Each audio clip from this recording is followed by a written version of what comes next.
Hay personas que no paran, que viven en constante análisis, anticipación, autoevaluación, que funcionan, pero el costo de nunca descansar realmente no se nota, porque siguen cumpliendo, porque aprendieron a escapar del juicio de los demás incluso a costa de su salud.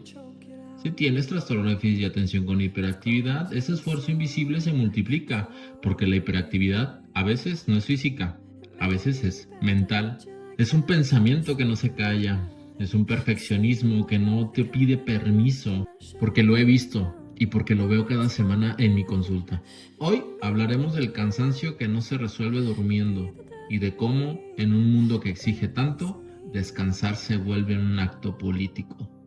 Bienvenidos. Hola, ¿qué tal? Bienvenidos a Mente en Contexto. Y bueno, el día de hoy vamos a hablar Alguien ya vendió su alma al diablo.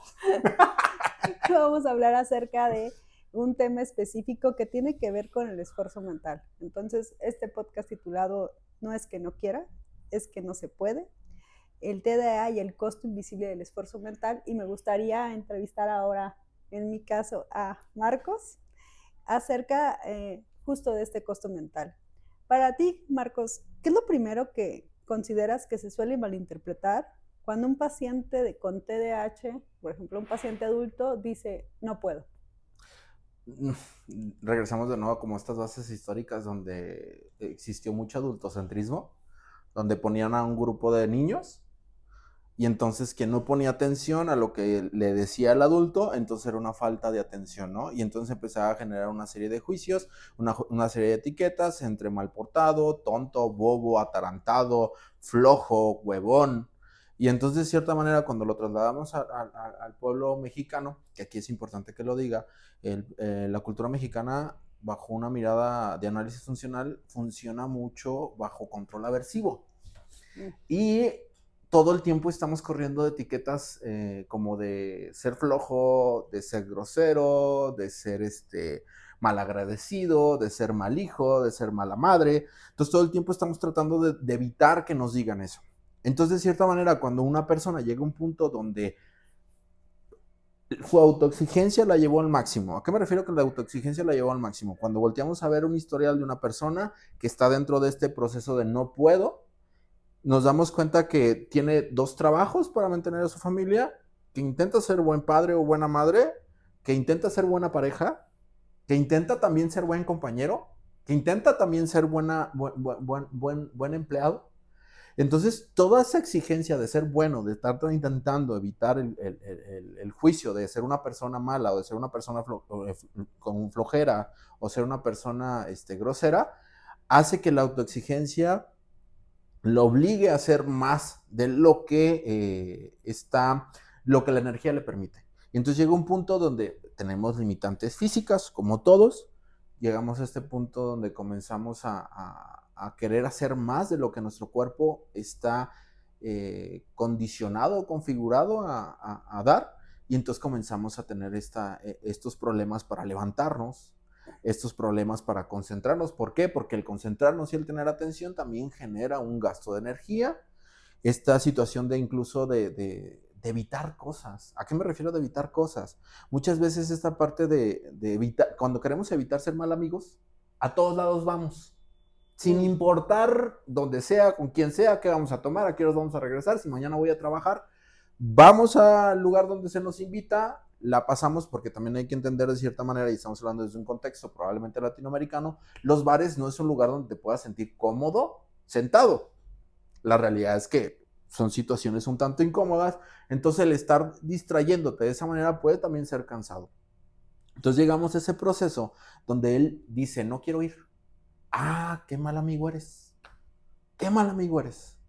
Y como todo momento estamos tratando de manera cultural de evitar esas etiquetas y lo juntamos con una situación también de neurodiversidad donde todo el tiempo estuvimos expuestos a un rechazo, se juntan estas 2 culturas y entonces nos autoexigimos a huevo tengo que ir.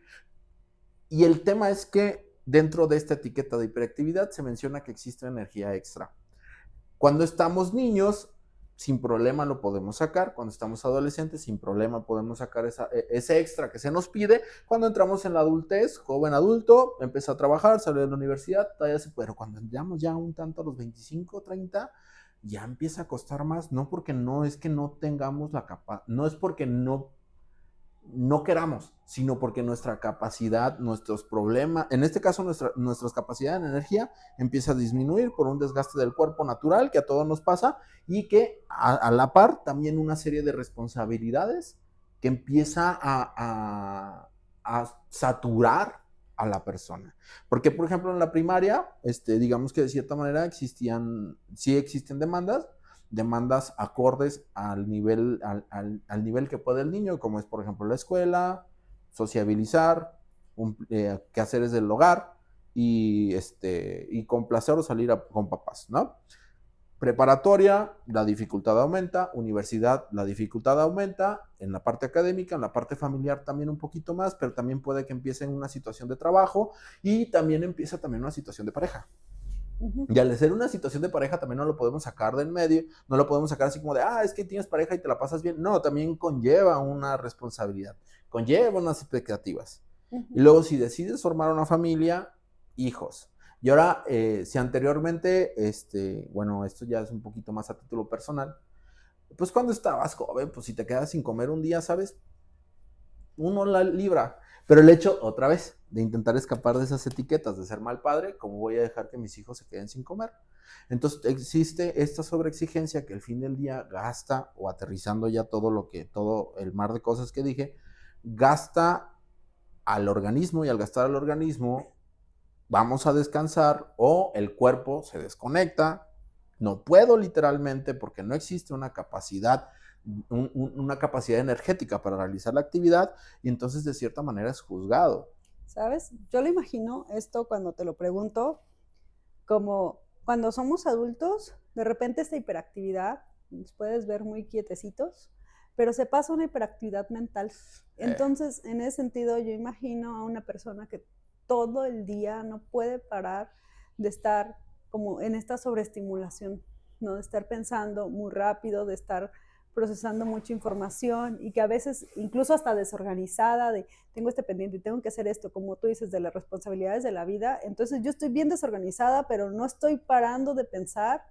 Me he encontrado con gente que trabaja y se va a dormir y sigue pensando, ¿no? Como en el trabajo. En el trabajo, en los pendientes, y que hay tanto flujo de ideas que al final del día uno termina cansado de tanto pensar. Harto, o sea, a mí me pasa fastidiado. que de repente a la hora de emprender el trabajo en sí al día siguiente o más tarde o retomarlo, estás fatigado y no porque estés pensando siquiera en el trabajo, sino porque estás pensando en mil cosas desorganizadamente, porque a veces yo me imagino el déficit de atención en esta hiperactividad mental como una línea del metro de esas ciudades metrópoli, de Ciudad de México, 12 líneas o de lugares más amplios donde hay muchas vías de pensamiento, donde todas se cruzan, todas van rápido y que a la hora de poderte sentar a enfocarte en una sola cosa, ya pensaste en mil más que te fatigaron, ¿no? Y que incluso te llegas a acostumbrar, porque yo recuerdo cuando empecé a probar el Tradea, Ajá. Para mí, y fue Lili la que me lo dijo, me tomé el Tradea en este intento de probar una nueva manera de llevar mi trastorno de déficit de atención con hiperactividad. Yo estoy acostumbrado a esas líneas en terapia. En terapia tienes 12 hipótesis pasando al mismo tiempo, viajando a altas velocidades, parándose en estaciones y todo como relojito. Y estaba acostumbrado a eso. Cuando tomo el Tradea y entro a consulta, como que nada más le estoy prestando la atención a una vía. Y para mí fue como de, wow, esto, ¿qué pedo? Y la que, otra vez, dentro de esta misma estigma de ser, de alejarnos de las etiquetas, de no ser un mal terapeuta, me sentí así como de, güey, esta madre me está haciendo mal terapeuta. Güey, tenía 1000 ideas y nomás tuve una, güey. Y volteé a Lili y me dice, ahora sabes lo que es pensar normal. Y es como esta parte de decir, ok, entonces lo que yo considero normal probablemente sea 3 veces más desgastante de lo que habla una neurotipicidad, y entonces como de, ahora entiendo de cierta manera mis cansancios, porque ahorita, por ejemplo, bueno, ya me estoy dispersando otra vez. Un poco. Aquí el punto que quería llegar también era un parte como agregar también la parte cultural, porque también existe un castigo un tanto indirecto, un tabú, una sensación de mal visto hacia el descanso. Por ejemplo, ¿tú cómo ves esta diferencia entre procrastinar de forma perezosa o de forma fatigante? Para ti, ¿cuál sería como el criterio para distinguir cuándo estás así tirando flojera, o sea, honestamente diciendo, no tengo ganas de hacer nada, estoy a gusto scrolleando, y cuándo realmente identificas que estás scrolleando o que estás procrastinando por esta fatiga mental? Alcancé a detectar eso cuando mi relación con la palabra disciplina cambió y cuando empecé a consumir el Tradea. ¿Por qué? A mí una etiqueta de disciplina se me vendió como obediencia ciega. Al lugar donde llegaba existía un tienes que hacerlo por disciplina, cuando en realidad es tienes que hacerlo porque yo soy el adulto y te lo ordeno. Ese era el mensaje entre líneas. Y para mí cuando me preguntabas secundaria, preparatoria, hablar de disciplina era agachar la cabeza y decir que sí a lo que te decían. Cuando comienzo con este proceso terapéutico de empezar en la práctica clínica, pues vaya, vamos como a conocer un poquito más las palabras para también entender qué función tiene y qué asociación tienen con la sociedad. Entonces comienzo a ver que la disciplina tiene que llevar un objetivo. Y es como de, eso es lo que a la gente me vendía la disciplina como obediencia. Pero la disciplina con objetivo es una situación completamente diferente. Y entonces comienzo a abrir ese panorama sobre la disciplina y empiezo a ver que si dentro de tu plan para llegar a un objetivo no tienes presupuestado el ocio, no es disciplina. Simplemente te estás sobreexigiendo y estás poniendo metas que no son alcanzables. Entonces anteriormente, cuando no tenía esta relación, cuando no tenía este acercamiento con la disciplina, entonces todo el tiempo para mí era procrastinar, ser perezoso. Levantarte tarde, te levantaste sumamente tarde, güey, ya vas tarde a todo lo que vas a hacer. No hacer una cosa es, güey, no la hiciste, cabrón, vas mal. Entonces todo se volvía como en esta bruma culpante de, güey, no lo hiciste. Me resignifico la palabra disciplina y digo, no, güey, pues o sea, sí tengo que tomar en cuenta que a veces voy a tener que valerme de madre media hora. Y bajo ese esquema de disciplina, pues sí es media hora la que utilizo porque pues sí, tengo un problema con la disciplina por esta mala asociación que tuve de la infancia. Esa es una. Otra, el Tradea. El Tradea de cierta manera ya cuando hubo esta negociación con el psiquiatra de, güey, no me gusta tener una idea, sí me gusta tener 12, pero controlada. Ok, vamos a hacer este cambio, tan. Empecé a trabajar sumamente enfocado y estructurado. Entonces me empecé a dar cuenta que no me distraía y que obtenía 10% más de resultados que cuando me distraía. Entonces no era completamente mi culpa. La realidad es que mis metas eran inalcanzables y que bajo un esquema de 24 horas del día no era sostenible. Entonces ya pasó de ser una situación donde yo soy el que se está distrayendo, yo soy el que está procrastinando, yo soy el que está evitando, yo soy el que no quiere hacer las cosas, aún no, güey. Simplemente tus metas eran inalcanzables, tu cuerpo se desconectaba cuando tenía que desconectarse, güey. Esto es la realidad. ¿Por qué? Porque se supone que ya hiciste lo último que se puede decir como para llegar a esa visión neurotípica de decir, ok, se sienta y hacen las cosas. Porque una de las cosas que más me costaba trabajo es sentarme y hacer las cosas. Y ahorita es más como, me siento, termino las cosas y me doy cuenta que si no existe gran diferencia entre el que era anteriormente y el día que es hoy. ¿Cuál es la diferencia más clara? Ya no existe la cagaste. Y es como de, ok, necesito descansar. Entonces, de cierta manera, esa procrastinación, ahora sí que por pereza, que por productividad, ya es lo mismo, bajo esta situación de decir, güey, pues a veces necesito valer verga. Fíjate que yo lo pienso, en este momento lo estoy pensando de una forma más sociológica. Adelante. Desde el punto de vista, estoy como leyendo este libro de La Sociedad del Cansancio, ¿no? De Byung-Chul Han. No sé pronunciarlos muy bien cuando están más hacia allá del continente. Y también pensando en que en el trastorno hay como una hiperactividad. A mí me cuesta mucho distinguir en la procrastinación qué tanto tiene que ver más con el hecho de que estoy procrastinando en el sentido de he trabajado tanto todo el día mentalmente que esta procrastinación viene de un descanso natural del cuerpo o qué tanto yo me estoy llevando a niveles de autoexplotación porque decidí emprender un consultorio, porque decidí ser mi propio jefe y entonces el trabajo nunca termina. Y que esta llamada pereza que yo puedo nombrar que tengo conmigo, en realidad es un cansancio crónico, ¿no? Entonces, lo pienso en identificar cuál es el límite del trabajo versus la vida misma, pues. Entonces, ¿hasta qué punto estoy llevándome a estar cansada crónicamente? Que ver la procrastinación, ver el ocio, puedo satanizarlo o no. Entonces, creo que ahora estoy como más en esta cuestión, en este cuestionamiento de decir desde dónde estoy trabajando tanto y para qué. Entonces digo, ¿para qué estoy también procrastinando?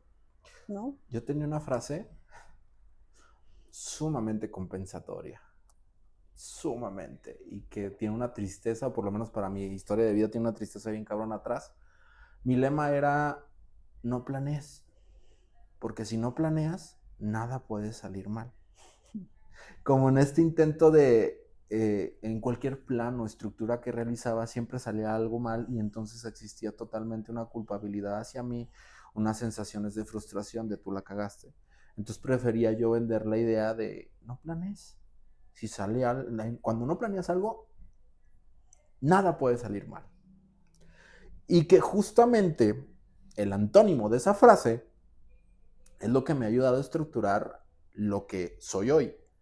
Ahorita ya mis decisiones puedo decir que no van en función de lo visceral, de la emoción, porque eso es lo que me hacía ser impulsivo. Ya viene un apégate al plan. Anteriormente es no planeas para que nada salga mal. Ahorita es todo está saliendo mal, apégate al plan.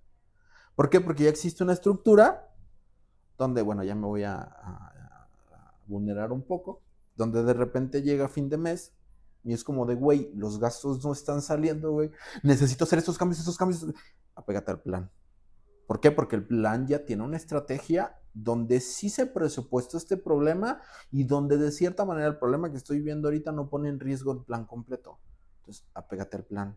Güey, pero ve, necesitas... Apégate al plan.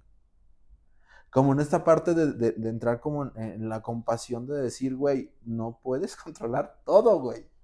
Y dentro de apegarte al plan es lo que pasó ayer, que nos fuimos a jugar. O sea, pude haber yo estado pegado en la pinche computadora terminando todos los pendientes, pero no, güey, apégate al plan. Dijiste que hoy ibas a ir a jugar. Vas a jugar, cabrón. ¿Qué pasa el día de hoy? Si nos levantamos o me levanté enverguiadísimo, pero se siente diferente. No es un agotamiento mental, una fatiga mental. Y que creo que aquí, sin intentar invalidar, y si lo hago, pónganlo en los comentarios, la fatiga mental sí conlleva más peso que el corpóreo. No sé si me doy a entender. Porque, por ejemplo, ahorita muevo los brazos y sí tengo este malestar. Pero cuando sí hay una fatiga mental, ni siquiera levantar la cabeza puedo. Como era esta parte... Yo creo que tiene mucho que ver también, es que desde dónde lo estamos hablando. O sea, del privilegio. Ajá. No, mío. O sea, sí. Una cosa es que hayamos ido a hacer un poco ahí de ejercicio en el juego y eso, y otra cosa es que pensándolo desde el privilegio, tampoco es que hemos ido a una jornada de pizca, de levantamiento de pizca de cerezas, como para decir que creo que hay niveles de cansancio físico, pues, pero en este sector de la población en donde mucho de nuestro trabajo es mental, se resiente distinto este cansancio mental, ¿no? Y eso que dices de apegarte al plan, yo lo veo como una cuestión de salvaguardar también y cuidar un poco también el caos y la angustia y el estrés que puede generar los pendientes de la vida, ¿no? Y cómo pueden impactar como en el desgaste mental. Entonces, cuando, digamos, tu yo del pasado ya lo planificó, ya lo previó y que está sucediendo y que está habiendo como un periodo de desajuste, de acomodo, de crisis, yo lo que escucho es apegarte al plan tiene que ver con confiar como en el proceso, confiar en lo que ya planeaste, O más estructurado, ajá, y estructurarlo, acción comprometida. ujú, Porque es la manera en que, que lo visualizas o que lo ajá, piensas. terapia de aceptación y compromiso. Ujú, Ya creo que cuando me tocó atender esta parte de que se diagnosticara y que me tratara, fue terapia de aceptación y compromiso, que es una de las terapias que también comparto mucho, porque es dentro de la acción comprometida que puede llegar a sonar un tanto invalidante, medio, mm, medio falta de evidencia, en el aspecto de no importa que te sientas de la verga, sigue adelante con tu acción comprometida, ¿no? ujú. Y como en esta parte como que yo la traspolo de sí confiar en el proceso, confiar también en evidencia donde me demostraron con evidencia en su momento de, te fijaste si no le prestaste, si no planificaste o reestructuraste el plan en base a una emoción momentánea, obtuviste los resultados que estabas buscando, si bien a largo plazo, pero si los obtuviste. Como esta parte de decir, acción comprometida. Ya sé exactamente hacia dónde voy, ya sé que el día de hoy me siento de la chingada, pero apégate al plan. Y por ejemplo, este cansancio mental, ¿en qué otras áreas de tu vida crees o en qué otras áreas de la vida de las personas con TDAH crees que puede afectar? Y todo. En lo personal, o también lo he visto en varios consultantes, te vuelves una persona irritable. Mm, Y una de las situaciones muy presentes en el trastorno de déficit de atención con hiperactividad es la poca tolerancia a la frustración. ujú, Entonces, cualquier situación que genere un ápice de probabilidad de tocar la frustración, te irritas. Entonces, de repente, el sentarte con tus hijos a jugar y que tu hija te diga o tu hijo te diga, no, así no se juega, que tu pareja te diga, vamos a ir a tal lado, ¿te acuerdas? Se empieza con este proceso de, o sea, te empiezas a irritar a partir de este cansancio y comienzas, y que irónicamente lo que quieres ahí es no estar solo, pero irónicamente también tu alta sensibilidad al rechazo aumenta. Entonces, no quiero que me dejen solo, pero no quiero que estén encima de mí. Entonces se vuelve muy complejo porque al no querer que estén encima de mí y tampoco que se alejen, pero aparte estoy irritable, comienza a hacer una serie de situaciones que a las personas que no entienden esa condición es como de, güey, ¿quién chingados quiere estar contigo? Que te vaya bien. Y es como de, no, no te vayas, no te vayas, pero tampoco te quedes. Es como o por lo menos yo sí lo he vivido de manera personal, cuando hablamos de un tema de cansancio. Sí, en este episodio que te estoy contando tiene que ver también con un tanto de cansancio físico, donde se juntaron los dos al mismo nivel y donde sí existía, incluso fue así como de comer dentro del consultorio, porque sí me sentía muy sensible al rechazo, como decir, no quiero estar en el comedor donde alguien diga un comentario que irónicamente cuando tengo esta alta sensibilidad al rechazo me vuelvo muy egocéntrico porque todo lo que hablan, dicen y hacen tiene que ver conmigo, y no es cierto. Si me ujú. voy a entender, es como, no, güey, me cayó mal. No sabes no sabes a quién me está diciendo que le cayó mal, pero como yo ya tengo entonces yo le caigo mal, yo le caigo mal. Y entonces comienza como todo este proceso y entender de cierta manera que cuando existe este descanso así te sientes vulnerable. ¿Qué es lo que te encienda la sociedad? Y en una situación de género de hombre, no seas vulnerable. Entonces te comienzas a poner como bien, oh, oh. Sí, claro, y que creo que esto que hablas me parece muy interesante de cómo identificamos el cansancio mental también por géneros. O sea, es qué tanto aprendemos en la cuestión del cuidado, que puede ser diverso en ambos géneros. Por ejemplo, pensándolo así en este cansancio mental y en esta irritabilidad que puedes hacer es incluso la manera en cómo regulas tus emociones que varía desde el género, que pueda ser así de que, ay, me enoja que me cambies el tema. Y no es que siento que a nosotras no nos enoje que nos cambien en toda esta programación, en todo esto que estamos sacando de pendientes, en toda esta fatiga mental que estamos llevando mientras estamos haciendo cosas, no es que no nos irrite, pero claro que la manifestación conductual, la forma de responder se vuelve distinta, ¿no? Y que... Bueno, si me permites decir algo que va a sonar medio, lo voy a decir como lo estoy pensando, ya me dices qué piensas, ¿va? Pero ahorita que dijiste eso de que sí cambia según el género, una de las cosas también que he visto mucho, tanto en mi vida personal como en mi vida clínica, es que de repente el cansancio, la fatiga en mujeres que viven bajo un estereotipo machista termina recayendo en el cuidado del hogar.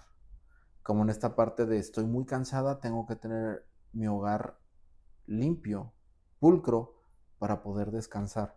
Y si no puedo tener pulcro, limpio mi hogar, no puedo descansar. Entonces comienza como con este proceso de todo lo tengo que limpiar, todo lo tengo que limpiar, todo lo tengo que limpiar, que es un proceso que en la realidad es muy complejo y que van postergando ese descanso y llegan a una fatiga, ahora sí, física y totalmente mental. Quería hacer ese comentario porque me sonó, me hizo tin, tin, tin, en mi cabeza, como esta parte también con los hombres que se vuelven muy irritables, que es un poco paradójico porque quiere que se acerquen. No sé si me doy a entender con eso, ¿o qué quieres decir? Yo pienso como esto que hablas del aseo, que lo he visto en consultantes, como una forma también de control. Cuando todo se está saliendo de control, al menos puedo controlar este aspecto de mi vida, ¿no? Okay. Y que tiene una función evitativa, pues, pero también es como compensatoria, de decir, al menos esto está limpio. Y todo se está cayendo, pero estoy bien, porque esto está limpio. En este sentido, creo que es importante que podamos como identificar como esta parte de cuando el cansancio mental se está llevando más allá en la cuestión de los TDAH en adultos, que es cómo reivindicar el cansancio y cómo reivindicar el ocio en el sentido de que incorporarlo a la vida como una forma revolucionaria de amor propio, ¿no? Porque también, bueno, mucha también de la asociación que se tiene con el descanso es de que tiene que estar uno acostado sin hacer nada. Cuando la realidad es que hay muchas actividades que dan descanso y son actividades. Por ejemplo, el deporte es uno, para mí manejar es otro. Para mí manejar me da descanso. Que es irónico porque el manejar es multiestimular. Entonces, en teoría estoy utilizando más estímulos que estaría utilizando sin hacer nada, pero en realidad me da descanso. El leer un libro, y que incluso a veces tiene que ver con una estimulación imaginativa o incluso académica, podría considerarse como descanso. Sí. Actividades productivas, de repente, por ejemplo, güey, yo descanso, no sé, publicando contenido. No es cierto, no descanso, pero hacia el punto que quiero llegar es de que hay muchas formas de descansar. Si nos vamos solo y exclusivamente con dormir, pues sí estamos acotando demasiado una situación que pudiera ser muy beneficiosa desde descansar, y que el ocio muchas veces significa eso, descansar, liberal, no sé con qué. Sí, fíjate que yo creo que justo es como plantear cómo para cada persona le funciona esta cuestión del ocio, cómo lo interpreta y qué le da, qué le brinda como un corte en su vida, pues siento que es como de lo que estoy haciendo, hacer algo distinto puede ser ocio, ¿no? Pensando en que quizá hay personas que dicen, bueno, toco el piano, toco la guitarra, y que sigue siendo un esfuerzo mental en el sentido de que leer las partituras, practicarlas, esta coordinación mano, ojo, oído, con aprender a tocar algún instrumento, sigue siendo un esfuerzo, sigue siendo un desgaste, por así llamarlo, de energía mental, pero que se disfruta distinto, ¿no? Y porque se hace sin un sentido como quizá no monetario, sin un para qué más allá del disfrute, aunque sea productivo, ¿no? Entonces muchas personas, como dicen, pues pueden cocinar o pueden ver una serie o lo que sea, pero que es una forma también, siento que de tener estos espacios en la vida incorporar, y que lo digo desde el privilegio que es para algunas personas poder incorporar diariamente estos espacios. Porque hay que ser conscientes de que también para muchas otras personas estos espacios de ocio implican 2 semanas al año. Y para muchas otras personas eso es un lujo, ¿no? El ocio se vuelve un lujo por las condiciones tan precarizadas en las que están.